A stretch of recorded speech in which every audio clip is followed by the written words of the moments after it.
இவர் ஆட்டோ ஓட்டிகிட்டு இருக்கிறாரு. அது கடற்கரை பகுதியாக இருக்கிறனால மீனவர்களுக்குன்னு ஒரு சொசைட்டி வச்சுருப்பாங்க. அதில் யார் உறுப்பினராக இருக்கிறாங்களோ அவங்களுக்குன்னு சில உதவிகள்லாம் செய்வாங்க போல, சொன்னதுலேருந்து வழங்குது, உதவிகள்லாம் செய்வாங்க போல இருக்குது. இவர் என்ன செய்கிறாருன்னு கேட்டால், மீனவராக இல்லாமல் இருந்து கொண்டு நம்மளையும் சேர்த்துக்கன்னு கேட்பான்னு அதில் போய் சேர்ந்துக்கிறார். இதில் மீனவர் சொசைட்டியில் சேர்ந்துக்கிறார். சேர்ந்ததுக்கு பிறகு மீனவருங்கிற கிடைக்கக்கூடிய உதவி இவர் கிடைக்கிறது இவர். ஆனால் அந்த உதவி யாருக்காக உள்ளது தான்? மீனவருக்காக கொடுக்கணும்னு உள்ளது தான். அந்த மாதிரி அடிப்படையில் யார் வேண்டாலும் அதில் சேரலாம்ங்கிற அந்த வாசல் இருக்கிறதுனால நானும் மீன் பிடிக்கிற ஆள் தான் சொல்லி நீங்கள் சேர்ந்துட்டீங்கன்னு சொன்னால் அதுக்கு அந்த உதவி வாங்கலாமான்னு கேட்குறீங்க. சரி, முதல் அடிப்படை என்னென்னு கேட்டால், முதல் விஷயம், மார்க்கத்தில் வந்து ஏமாற்றவே கூடாது. நீங்கள் உங்களுக்கு ஆட்டோ ஓட்டுறவர்னு சொல்லக்கூடிய உதவி தந்தால் நீங்கள் வாங்கிக்கலாம். ஆட்டோ ஓட்டிகிட்டு இருக்கிறீங்க, அவன் எதுக்காக அந்த பணத்தை ஒதுக்குறான்? பொதுவான பொது காசாக இருந்தாலும் மீனவர்கள் மீன் பிடிக்கிறவர்கள் நிறைய, அவங்களுக்கு எல்லா நாள்லையும் வருமானம் வராது. மழை வெயில் மழை புயல் காலங்களில் கடலுக்கே போக மாட்டாங்க, எந்த வருமானமே வராது.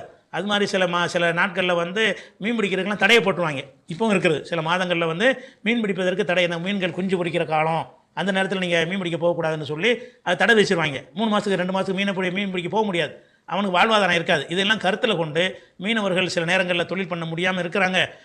சில சீசனில் மழை போக முடியும், உயிரை பணையை வச்சு வேறு போகிறாங்க. அதனால் மீனவர்களுக்குன்னு ஒரு அரசாங்கம் ஒரு உதவித்தொகை ஏதோ கொடுக்குது போல இருக்குது. அது யாருக்கு? மீனவர் தானே கொடுக்குது. நீங்கள் மீனவர் இல்லை நீங்களே சொல்கிறீங்கல்ல, அதை எப்படி நம்ம வாங்குறது? ரசூலுல்லாஹ் என்ன சொன்னாங்கன்னா, மண் கஷ்ஷ ஃபலைஸ மின்னி, யார் ஒருத்தன் ஏமாத்தினா நம்ம சேர்ந்தவன் கிடையாது. எதுக்கு ஏமாத்துறீங்க?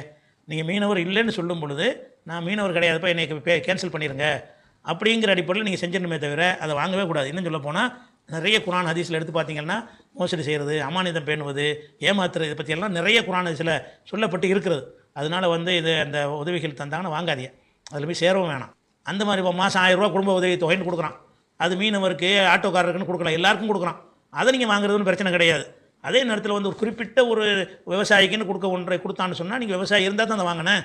விவசாயி இல்லாமல் வாங்கினோம்னா ஒரு விவசாயி கிடைக்கக்கூடிய ஒரு பங்கு குறைதா இல்லையா? அவன் ஒரு திட்டமிட்டு ஒரு கணக்கு வச்சு ஒதுக்கியிருப்பான். ஒதுக்காட்டால் கூட நமக்குன்னு ஒதுக்கப்படாத ஒன்றை நம்ம எதுக்கு போய் சொல்லி வாங்கினேன்?